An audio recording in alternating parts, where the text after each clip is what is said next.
Good morning, scholars. Today we are going to be classifying triangles. I want to give you this quick mini lesson on the definitions of triangles. Then I would like you to look at page 338 and 339 in your math textbook. That is your hardcover math book, to review it. And again, this is all about vocabulary. So when you do your workbook page today, use page 338 and 339 to help you. Leave it open and refer to the definitions. You'll have more chances to practice this in IXL, but please pay close attention to details. So our first triangle is a right triangle.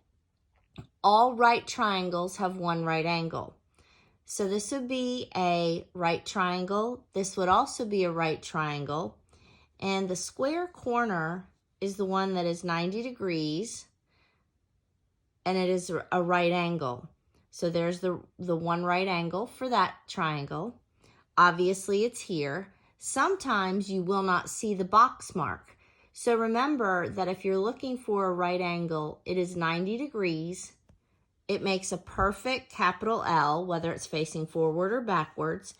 And remember that a right angle also looks like the corner of a piece of paper. Now, so right triangles have one right angle. Now let's go to isosceles. Isosceles triangles have at least two equal sides. These lines right here show you that these two sides are equal. This side is not equal to these two. But since this triangle has two equal sides, it's an isosceles triangle.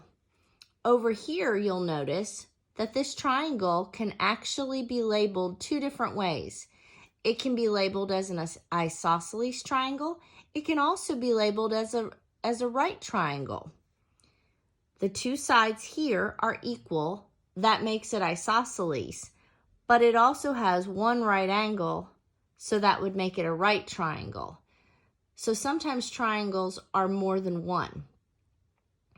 Now we have what I consider an easy one, an equilateral triangle. Although when the sides aren't marked, it can be hard to see if they're exactly the same size.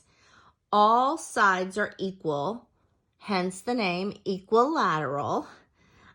And this is an equilateral triangle. This is an equilateral triangle. See the marks right here saying that all three sides are the same.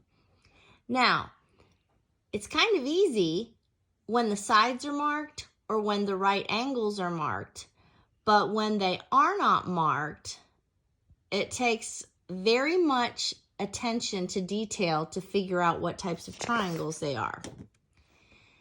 I now have a scalene triangle that have no equal sides. So this side has one mark, this has two, this has three, showing that none of the three sides are of equal length, making that triangle a scalene triangle. And then finally, these triangles can be divided up into two groups, obtuse and acute. Now in class, when we were talking about obtuse angles, I talked to you about being obese, all right? Or wide angles. These angles would have to be greater than 90 degrees, so they would have to spread farther apart than a capital L. And acute, I said, is a cute little angle, and an acute triangle has three of these cute little angles. So this triangle would be acute. Here's an acute angle. Here's an acute angle. Here's an acute angle. You can see that they're closer together than a capital L. That means they're smaller than a 90-degree angle. And this triangle is labeled as an obtuse angle because this angle right here is greater than a capital L. It's greater than 90 degrees. So since there's an obtuse angle in there, we have to say that it's an obtuse triangle. Now again, I do want you to go back through your book, your hardcover textbook on pages 338 and 339 to review these definitions, before doing your workbook page, which is workbook page 125. Pay close attention to the definitions, and you may have your hardcover book open while you do your workbook page. Have a good day.